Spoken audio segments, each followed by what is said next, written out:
ఈరోజు రాష్ట్రంలో కూటమి పాలనలో శాంతి భద్రతల మీద ఒక చర్చా వేదికని ఏర్పాటు చేసినటువంటి మిత్రులు వైఎస్ఆర్ కాంగ్రెస్ పార్టీ రాష్ట్ర ప్రచార విభాగానికి అధ్యక్షులైనటువంటి కాకుమాన్ రాజశేఖర్ గారు, ఈ సమావేశానికి ఇచ్చేసిన అనేక మంది పెద్దలు, వారందరికీ ముందుగా నా హృదయపూర్వక నమస్కారాలు. ఇది కాకుమాను రాజశేఖర్ ఏర్పాటు చేసినా కూడా, వైఎస్ఆర్ కాంగ్రెస్ పార్టీ బాధ్యుడైన వ్యక్తి ఏర్పాటు చేసినా కూడా, ఇది మా పార్టీ వేదికగా నేను భావిస్తున్నాను. రోజు చాలా విషయాలు కూటమి ప్రభుత్వం మీద, ఈ పరిపాలన మీద, శాంతి భద్రతల మీద మేము చాలా సందర్భాల్లో మాట్లాడుతూ ఉన్నాం. దానికి కారణం మా ప్రత్యర్థి పార్టీ అధికారంలో ఉంది కాబట్టి. ఈ వేదిక చాలామంది న్యూట్రల్స్ ఉన్నారు.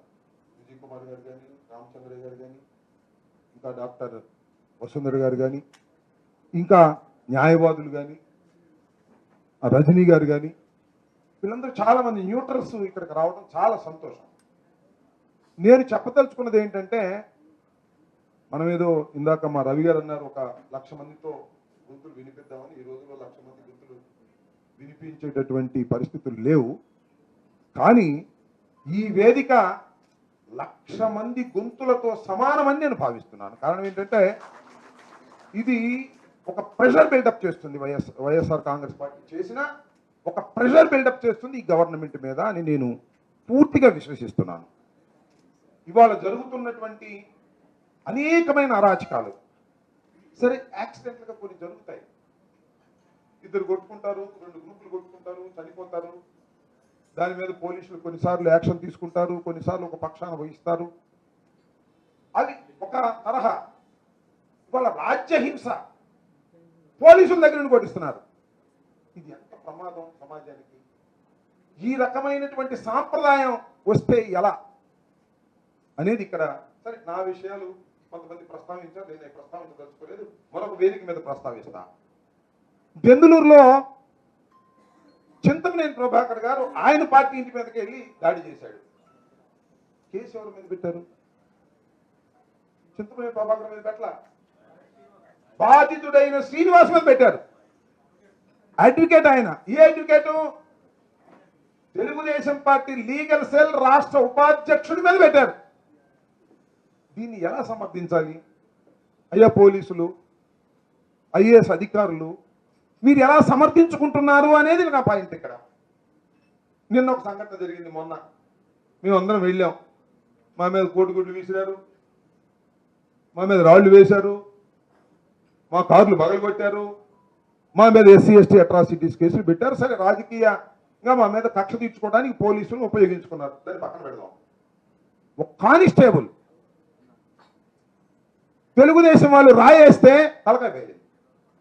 7 కుట్లు పడ్డాయి. కేసు పెట్టలా.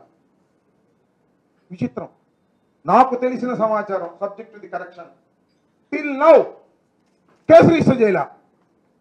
పోలీస్ డిపార్ట్మెంట్లో బందోబస్తుకు వచ్చిన ఒక కానిస్టేబుల్కి దెబ్బ తగిలితే ఇంతవరకు కేసు రిజిస్టర్ చేయలేనటువంటి పరిస్థితుల్లో ఇవాళ పోలీసు ఉంది అంటే, పోలీసు ఇండిపెండెంట్ గా యాక్ట్ చేయటం లేదు. ఎక్కడ యాక్ట్ చేయటం లేదు? కనీసం వారి మీద దాడి జరిగినా కూడా యాక్ట్ చేయలేనటువంటి పరిస్థితుల్లో ఇవాళ ఉంది అంటే ఎవరిని అనాలి? ఈ ప్రభుత్వాన్ని అంటానికి వీల్లేదా? ఆ పోలీసులు గాలికి వదిలేస్తారా? అంత బహిరంగ విజువల్స్ ఉన్నాయి. విజువల్స్ ఉన్నాయి కాబట్టి ఎవరి మీద పెట్టలేరు.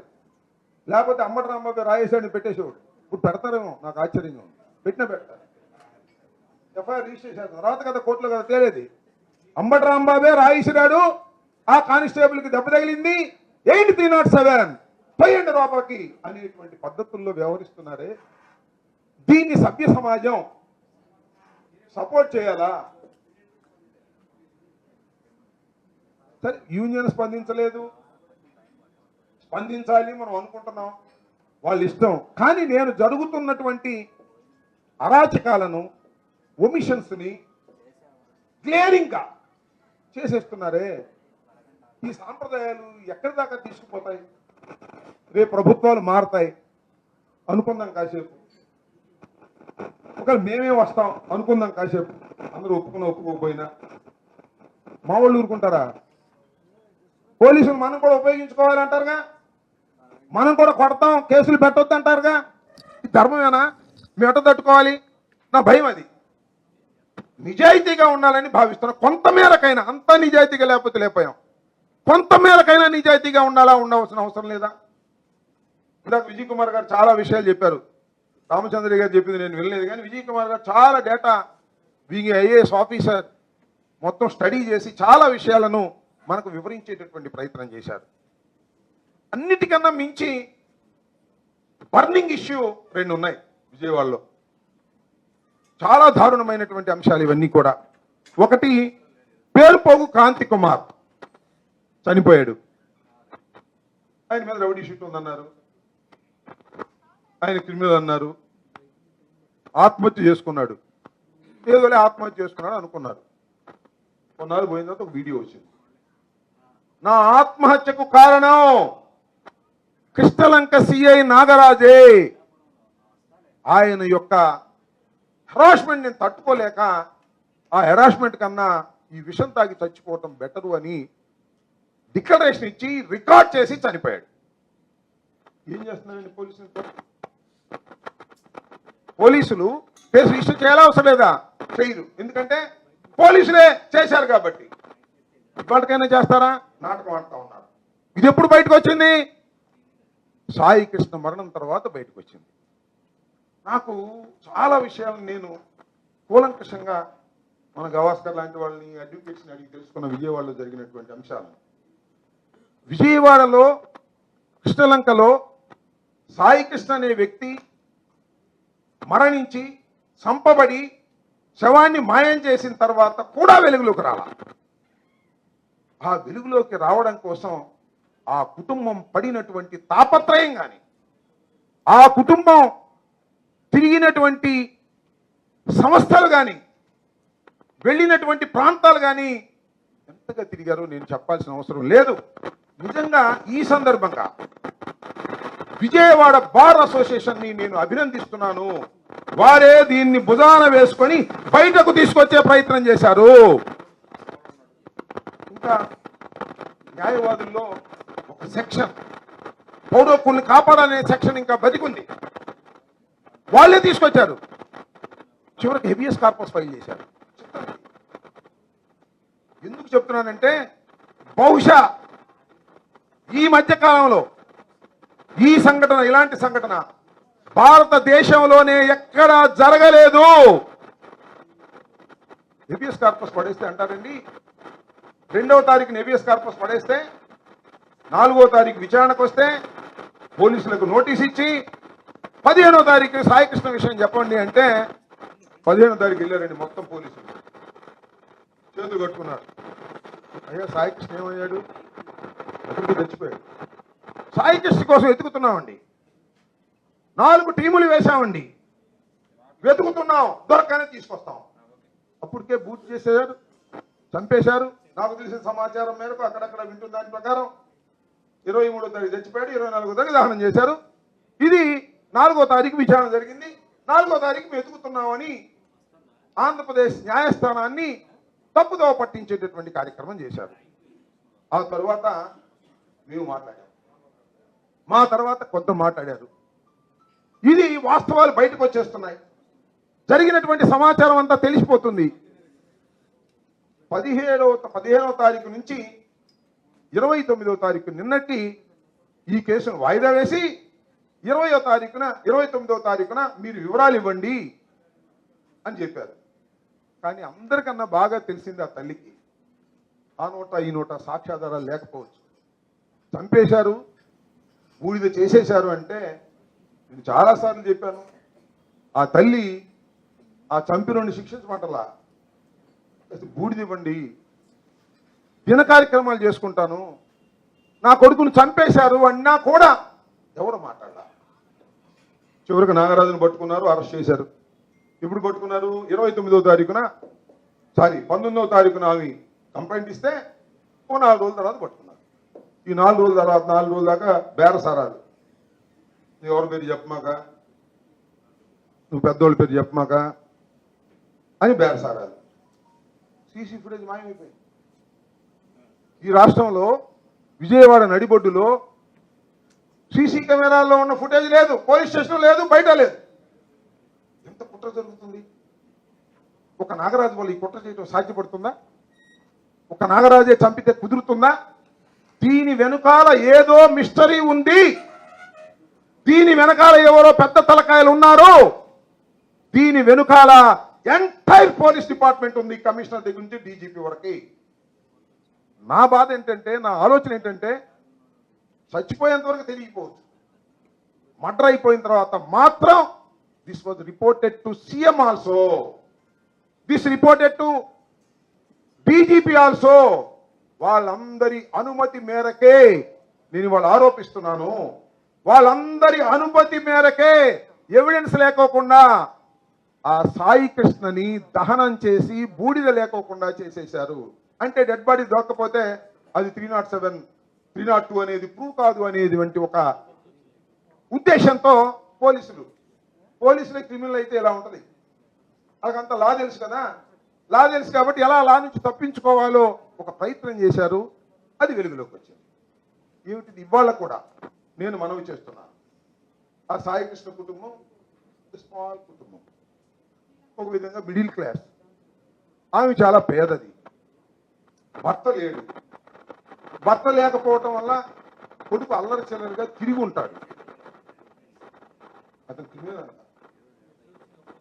ఇవాళ ఇందాక విజయ్ కుమార్ గారు చెప్పినట్టుగా పత్రికలు రాస్తున్నాయి, 25 ఏళ్లకే 22 కేసులు ఉన్నాయి.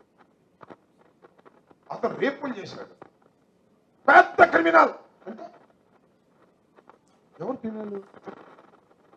చచ్చిపోయి బూడిదైపోయి ఆ బూడిది కూడా దొరకని వ్యక్తి క్రిమినల్ అంట. ఇంకేం చేస్తాడు? ఒకరి క్రిమినలే అనుకుందాం కాసేపు. ఇంకేం చేస్తాడు? బూడిదైపోయాడు కదా. అసలు క్రిమినల్ ఎవరు? ప్రభుత్వం కదా. అసలు క్రిమినల్ పోలీస్ కదా. ఈయనతో కదా అప్పుడు ప్రమాదం. బూడిదైపోయినట్టు ఇంకేం ప్రమాదం? ఆ తల్లి ఆవేదన తప్ప.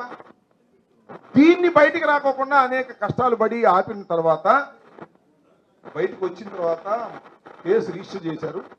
కేసును మసిపూసి మారేడుకాయ చేసే ప్రయత్నం చేస్తున్నారు.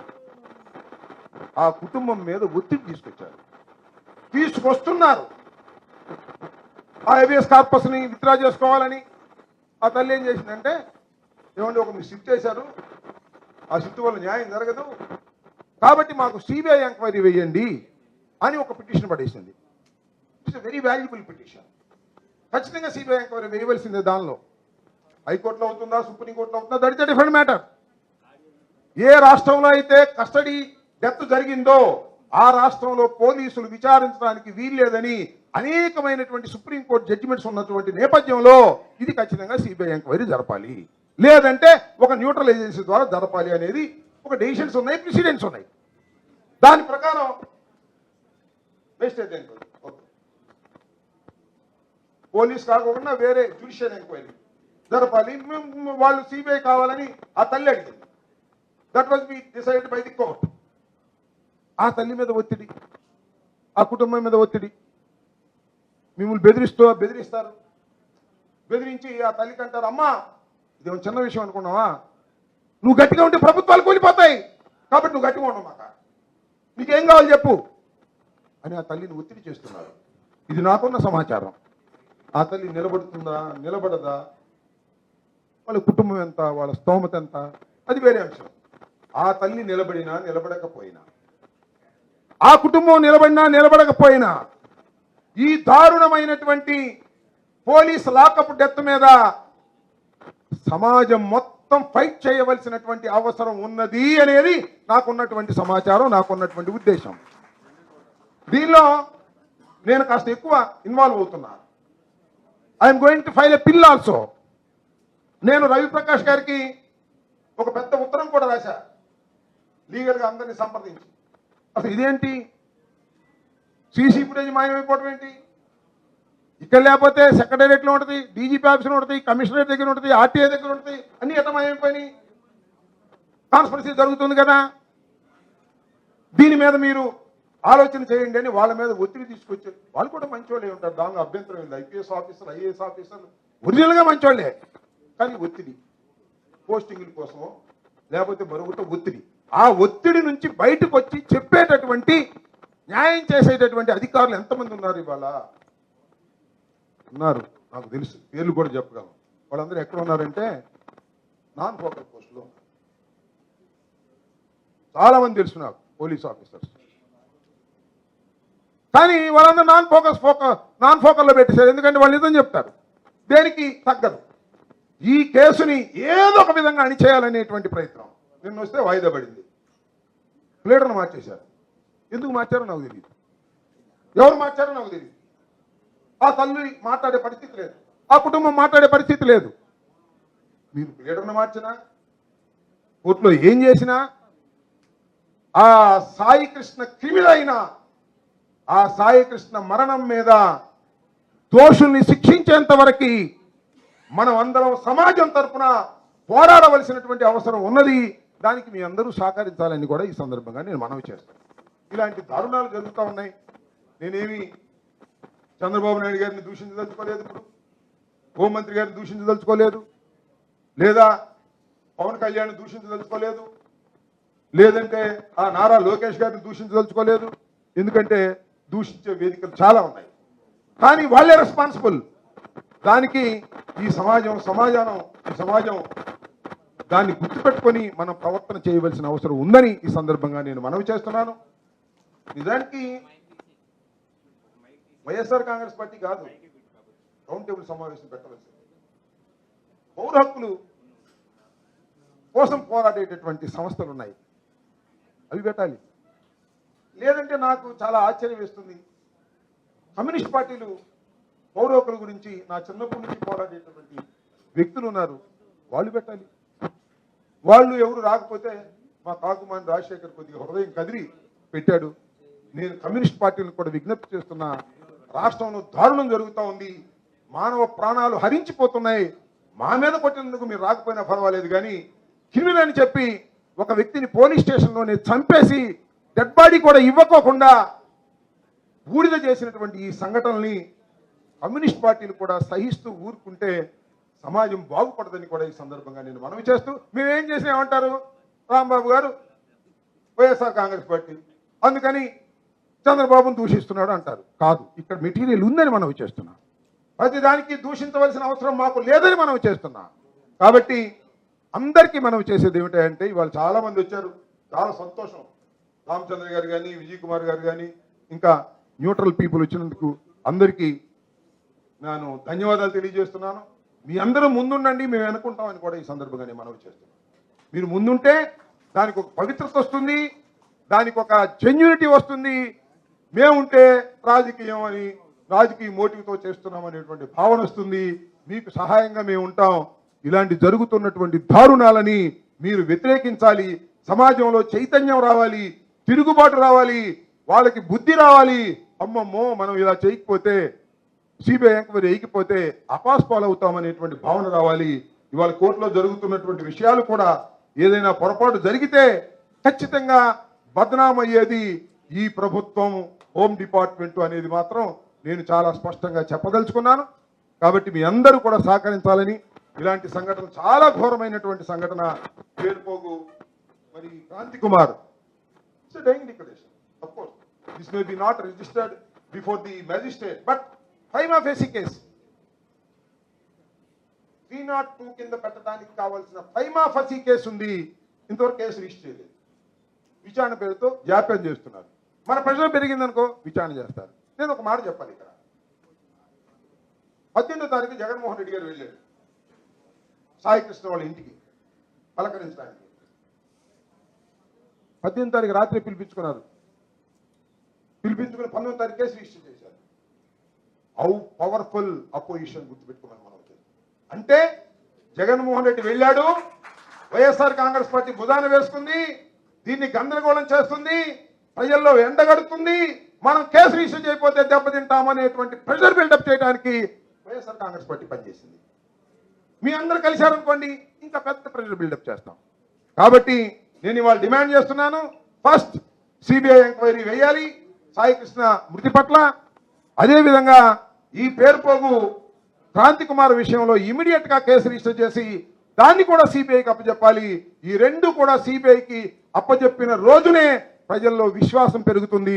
లేకపోతే తిమ్మిని బొమ్మిని చేసేసి గాలికి పంపించేసేటువంటి కార్యక్రమాలు జరుగుతాయని నేను భావిస్తూ ఈ సమావేశానికి విచ్చేసినటువంటి పెద్దలకి, ఆర్గనైజ్ చేసినటువంటి మిత్రుడికి నా హృదయపూర్వకమైన ధన్యవాదాలు తెలియజేసుకుంటూ మీ దగ్గర సెలవు తీసుకుంటున్నాను.